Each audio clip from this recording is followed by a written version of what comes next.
Okay, let's read real quick what Chaucer wrote about John Wycliffe. Wycliffe. He wrote in Old English, and it's on the website I've been reading from. And according to this, it's about Mr. Wycliffe. Chaucer wrote his famous Canterbury Tales about this time and included a section about Wycliffe. It is all the more forcible because Chaucer, a good Roman Catholic, had some biting words to say about friars and monks. We include this again in Old English. Now I'm not going to read the parenthetical remarks. You can do that if you so wish. A good man was there of religion, and was a poor person of a town, but rich he was of holy thought and work. He was also a learned man, a clerk. The Christ's gospel truly would preach, his parishioners devoutly would he teach. Benign he was and wonder diligent, and in adversity full patient. Wide his parish and houses fur asunder, but he ne left nat for rain ne thunder. In sickness nor in mischief to visit the furrest in his parish, much and light, upon his feet and in his hand a staff. This noble ensemble to his sheep he yaff. That first he wrought and afterward he taught. Out of the gospel he those words caught. I'm going to go ahead and finish reading the last 4 paragraphs here. And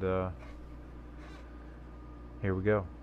John Wycliffe was a great man of God. In the all-wise providence of God, the Reformation of the 16th century would have been impossible without his work. He is the morning star indeed. So hated was he by Rome that although Rome was restrained in his lifetime from harming him, the Church could not let his bones rest in peace.